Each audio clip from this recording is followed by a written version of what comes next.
Welcome to Time Saving Tips. I'm Nancy Zieman and thank you for joining me. This is a special half-hour video produced exclusively for Oxmoor House, the publisher of my new book, 10, 20, 30 Minutes to Sew. In this video, I'm going to share with you some of the ideas that are in the book that you have ordered, so feel free to follow along as I'm showing you these notions and techniques. Primarily, I'm going to be working with notions. I've singled out half a dozen or so of notions, showing you the basic techniques of working with them, but then also showing you some other ways of making the most use of your time by using them, making your garment look very professional and then again saving some time. My whole idea behind 10, 20, 30 minutes to sew is that for you to set aside 10, 20, or 30 minutes of time each day for sewing. You do not have to finish a whole garment in that time, but a portion of a project. You'll be amazed how these minutes of time accumulate so that you'll have a finished garment. I'd like to get set up at my table to start showing you these ideas. The first notion that I'd like to show you that saves time is a pocket curve template.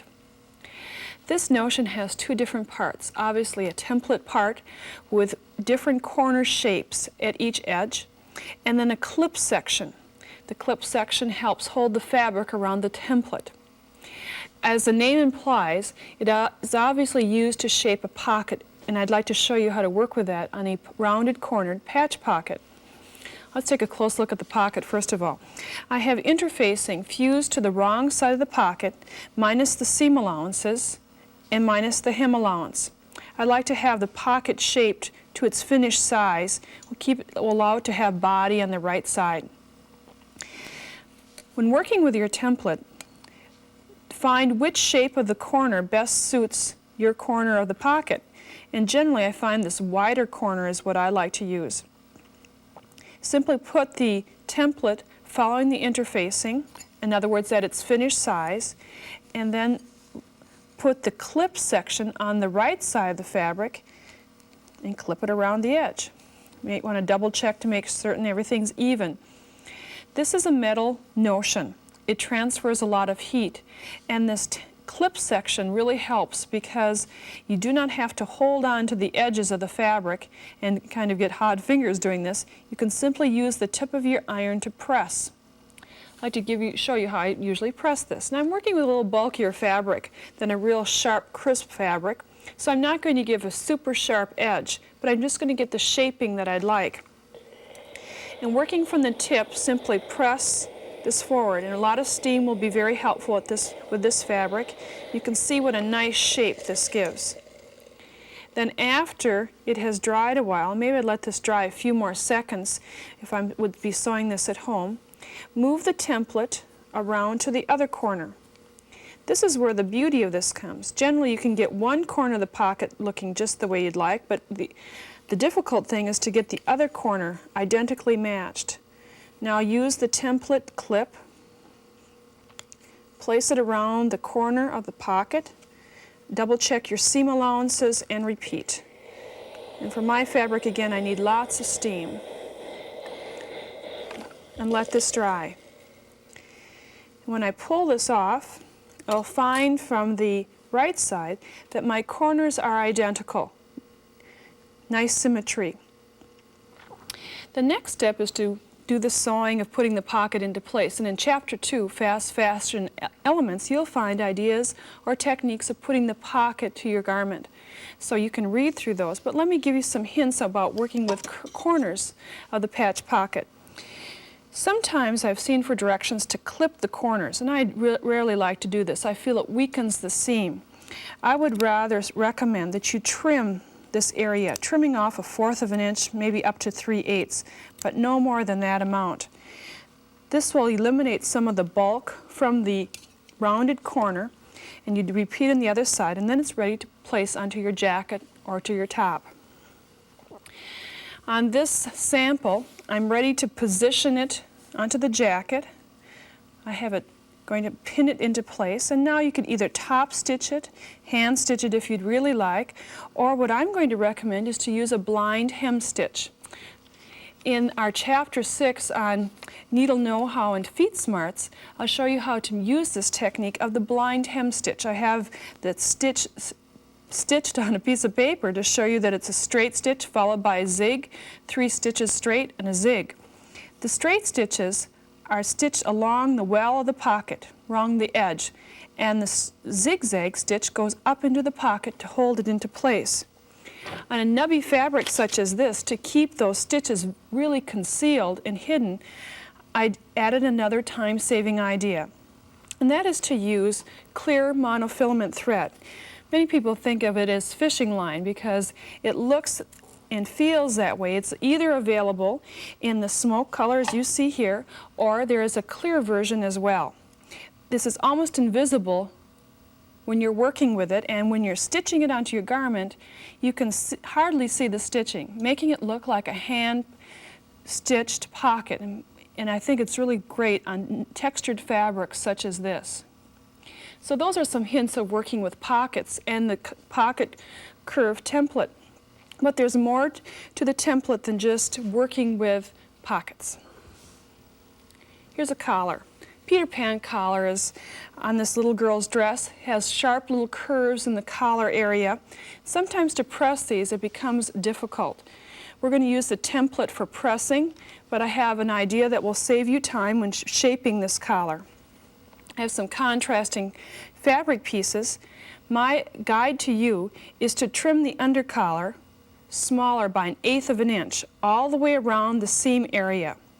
Then meet the edges together as if they were the same length and stitch the seam line around the edge. I'm using, again, contrasting interfacing for you to see.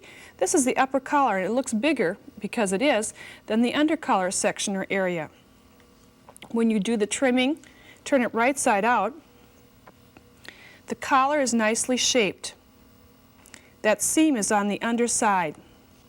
After turning this right side out, then I use the template, not the clip section, just the squarer section, placing the different shape of the template to meet the curve of the collar and do the final pressing.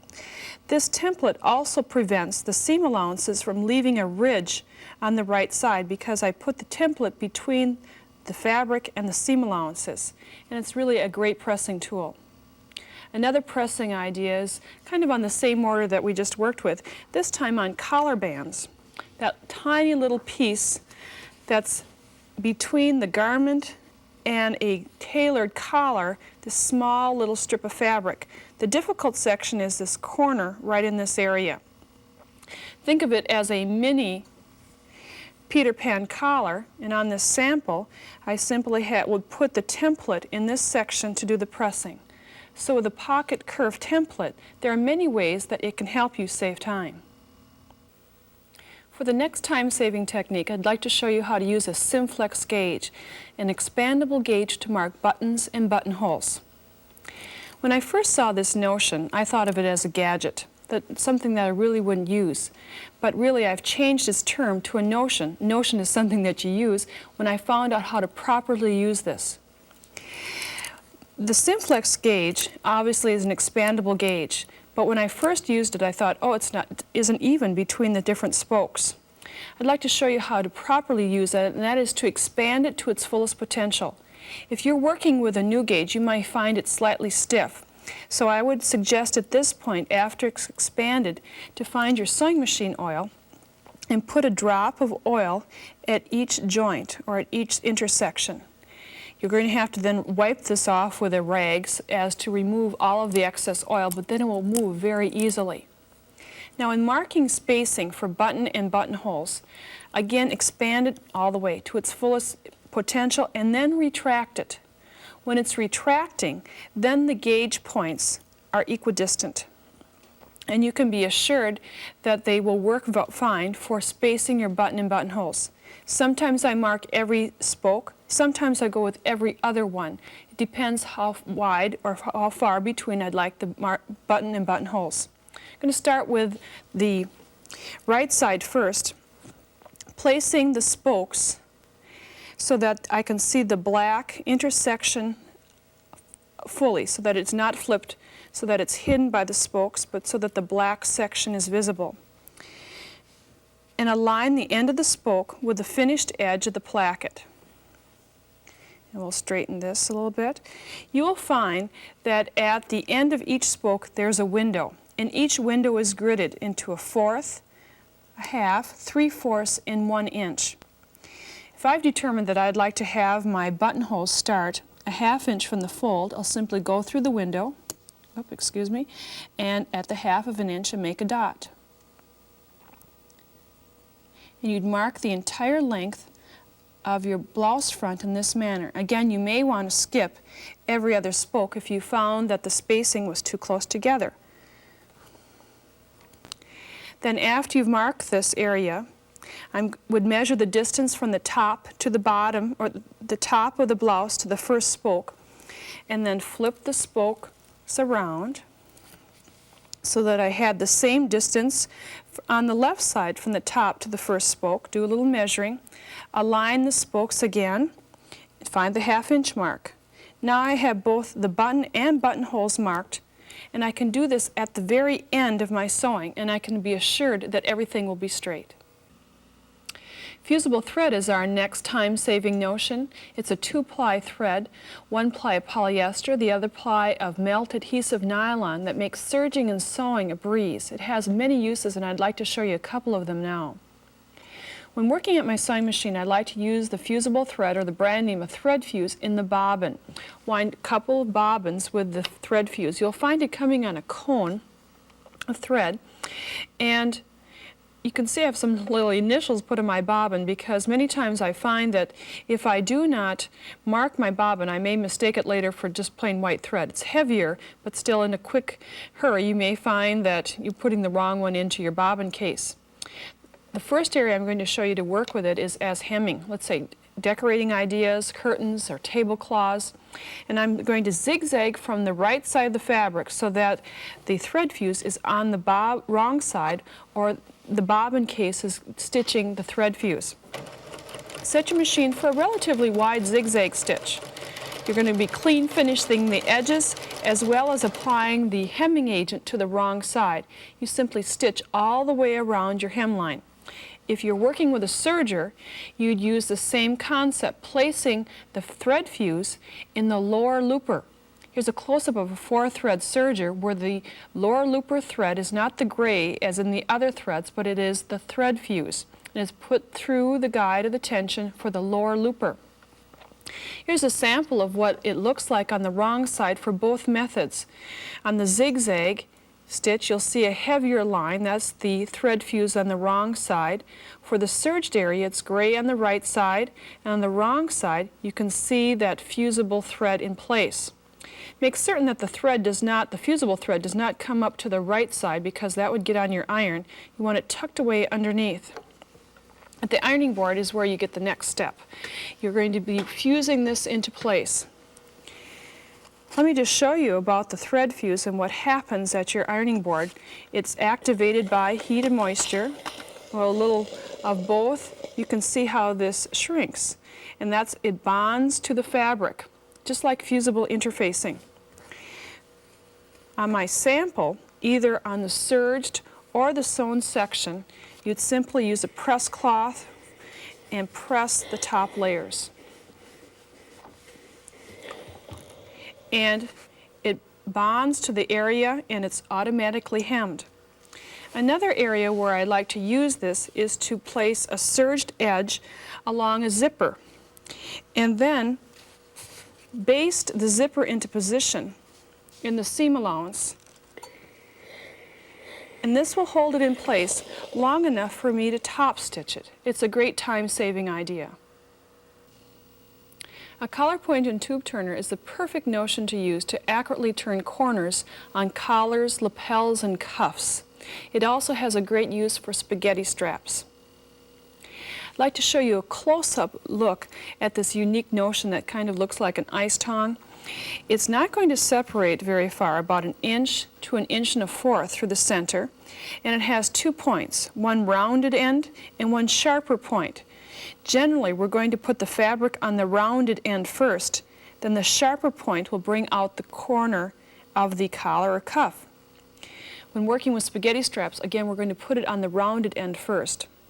But first, let's do corners. I'm going to show you how to use this notion, plus how to make a wrapped corner. In the Chapter 3 on Serging the Ultimate Time Saver in the book 10, 20, 30 Minutes to Sew, you'll get the details of working with wrapped corners. This is the only way that you can turn corners with using a serger. It's a great way for construction. Also going to combine thread fuse when working with this.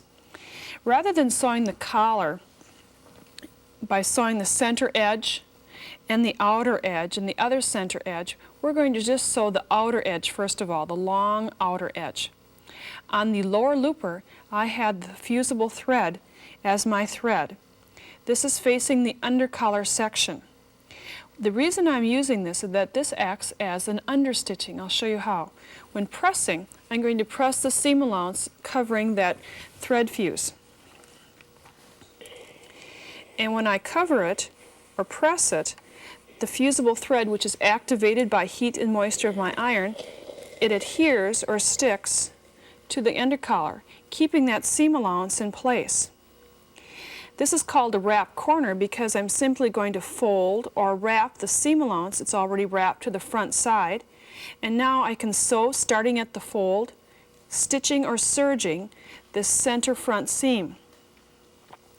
On this next sample, I have already serged this section. Again, you can see that heavier white line is the thread fuse in the bobbin section. If you'd like, I'd recommend that you do a little trimming at the corner, trimming off part of that serged seam. I'm going to press that in just a few minutes, but I'd like to now show you how I turn this right side out. Again, placing the fabric with the rounded end in the corner, and then pinch the corner so that the point is at the corner, and turn this right side out. Now, instead of using your scissors or pencil point, you have the point of the turner to bring out the corner of the collar. The final step, I'll go to the ironing board and press this, adhering the fusible thread to the wrong side, or the inside of that under collar. So it's kind of a step-by-step process of making this. The notions really help to save time. When top pressing, I always use a press cloth. And you can see what a great collar point I have. Again, you could use this on cuffs or lapel areas using this wrapped idea. About 13 years ago, I started Nancy's Notions, a mail order business of sewing supplies, and this collar point and tube turner was one of the first items that I tried to find or to get a supplier to have in my catalog. And I used it for collars and cuffs, and then one day I decided to read the directions. And it said to make spaghetti straps, and this is where I've really used it many times for sundresses or for belting. Making spaghetti straps out of knit fabric or woven, either style will work. I have a piece of knit fabric right here, and the knit fabric has stretch, greatest amount of stretch at the cross grain, and the least amount of stretch at the length of the fabric. For knit fabrics, cut strips about 1.5 inches wide with the grain, the lengthwise grain. For woven fabrics, you want just a little bit of stretch, and you'll only achieve that by cutting the fabric on the bias, on the diagonal. So however you would like, whatever type of fabric you'd like, cut it 1.5 inches wide on the bias for woven, on the straight of grain for knit fabrics. Sew or serge the strap together, sewing one end closed. And then again, clasp it closed. I have placed it on the rounded end and start working the bias strip over itself. This is woven fabric right now. You get it gathered all onto one side, open it up, and remove the spaghetti strap. Now finish the job by simply pulling it right side out, and there you have a perfect spaghetti strap made with ease. If you have a quilting, craft, or gift project that needs bias binding around the edges, why not make it with a bias tape maker? The makers come in 4 different sizes to accommodate many of your sewing and quilting needs. They're easy to use, and I'd like to give you some time-saving tips of working with these specialty notions. Obviously, if you're going to be working with a bias tape maker, you need bias tape. I'd like to give you a hint. You may already know these, of course, but how to work with your ruler, rotary cutter, and mat for cutting bias strips. Check the ruler that you use with your mat for a 45-degree angle.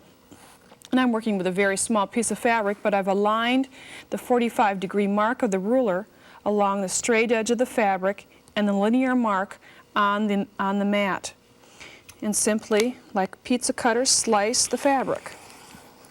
And you could cut several layers at once if you'd like to. I'm going to be working with a 1-inch bias tape maker, so I'm going to cut my strips 2 inches wide, using double the width of the finished size of the tape maker. And simply just cut these apart. And it only takes a few seconds to get nice, accurate strips. Seam these sections together. Obviously, you could cut many more if you'd like. And then you're going to insert them through the bias tape maker. As you saw earlier, there were 4 sizes. I'm going to be using the 1-inch finished width. It has a rounded end that's larger. There's a section in the middle for a pin to pass the fabric through, and then the narrower end where the folded tape comes out. Do cut the strip on the angle, which is normally how it's cut, so that it easily inserts through the tape maker. And it's hard to push it through, that's why it has this opening for the pin. And just slide it down. As the fabric comes out, you may have to readjust it a little bit to make certain that the lengthwise edges are folded to the center. It's not going to do the pressing for you, it just is going to do the shaping of the fabric. Now press. And as you're pressing, as you're moving the tape maker, you may want to press very close to the end of the tape maker. And as you can see, it quickly makes the tape the right size. You can make it to match your fabric, coordinate, contrast, whatever you'd like, but it's very even and certainly extremely fast. This is a single fold, 1 inch wide. If you'd fold it in half, which you normally will do to finish the edges, you'll have a 1/2 inch finished bias tape. When putting it onto a quilt edge, for example, I'm going to unfold one of the edges to meet the cut edges of my quilt. On this sample, I have one edge unfolded, and I've placed all the raw edges together. I'm going to use that fusible thread once again. It's not 100% mandatory, it just saves some time when putting this together, so that I'm stitching in the well of the press seam, and on the wrong side, in the bobbin, I had the fusible thread. You can see the heavier white stitching line. After sewing this into place, simply wrap the bias tape around the edges and cover the stitching, the fusible thread stitching, with the fold of the bias tape. Now without the thread fuse, you'd simply pin this area. If you're using the thread fuse, then at your ironing board, kind of pin base this in place, making certain that the fold of the fabric is covering the stitching line, and fuse. And you'll find that this pressing holds the bias tape in place, and then you can top stitch along the fold. We're going to wrap up this video with some time-saving techniques for decorative stitching, using metallic thread, a stabilizer, a very lightweight bobbin thread, and a specialty size needle. In Chapter 6 of 10, 20, 30 Minutes to Sew, I show you some ideas of working with decorative threads and top stitching, etc. You'll find many of these ideas throughout this chapter. I'm working on this blouse that I'm placing decorative stitches down the buttonhole area. I like to use metallic thread. It adds just a little touch of elegance, and I think it's fun to work with. But sometimes metallic thread can be stubborn. It has a mind of its own. So here's what I like to do in working with it. On my machine, I already have the metallic thread threaded through the top, and because metallic thread is what it is, metallic, it becomes wiry sometimes. And to prevent it becoming wiry so that it's more smooth, I like to use a product called Sewer's Aid and place a little drop of the silicone, and I've already done this, along about 3 or 4 times along the length of the spool. As the thread feeds off the spool, it's coated and it goes through the machine more readily. You may want to use that idea on many decorative threads, rayon or cotton. I have found it more than just using it for metallic thread. The eye of the needle is very important to have a larger size eye needle. I'm using a size 90 needle. The eye is larger so that the thread will not fray as easily. Metallic thread and decorative threads tend to fray on a size smaller eye needle. The back of my fabric, I've stabilized it, and for those of you who watch my television program Sewing with Nancy, you know that I like to stabilize many things. And I've put a temporary stabilizer on the back side of my buttonhole area. It's called Totally Stable. You use your favorite method or item, but you can fuse this into place. It fuses on temporarily and allows the fabric to have some body. And last but not least, in the bobbin thread, use a lightweight thread. There's a thread designed specifically for embroidery stitches. It's such a lightweight thread. It's called Sew Bob. Notice I've marked my bobbin so I know what it is. And I have a comparable one inside my bobbin case. Metallic thread on the top, a lighter thread on the bobbin, and I'm ready to do some stitching. At my machine, I have my machine set for the buttonhole setting. I've loosened the tension by 2 notches. And I have a marking started, and I simply sew. It's more the preparation of working with decorative stitches than the actual sewing that takes the time. But I'm sure that you'll find by working with these decorative stitches that it will add a little embellishment and extra accent to your garment. I'll clip the threads and show you what a nice stitch this gives. The metallic thread, it comes to the front side. On the back side, you'll see that a little touch of metallic because the bobbin thread has a looser tension. We'll just remove the stitches, and then you can remove the stabilizer. It's temporary. Hold on to the stitches, and you have the embellishment already complete. So try these time-saving tips when working with decorative stitches. I'd like to thank you for watching Time-Saving Techniques, and I hope sometime you'll be able to join me on public television for Sewing with Nancy. I'd also like to say thank you to Oxmoor House for publishing my book on 10, 20, 30 minutes to sew. If you'd like to get any of the notions that you saw demonstrated today, I do carry them in our catalog, Nancy's Notions. It has many other notions than what I was able to show you today. If you'd like a copy of this, you can call 1-800-833-0690 and we'll send you a copy, or send your name and address to Nancy's Notions, P.O. Box 683, Beaver Dam, Wisconsin 53916. Well, my hope is that you'll use these techniques on the video and in our book in your sewing room or your sewing area. Remember, you do not have to devote a whole weekend or many evenings to sewing. If you allocate about a half an hour a day, you'll be amazed what you can accomplish. And again, those half hours of time mount up to finished products. Happy sewing!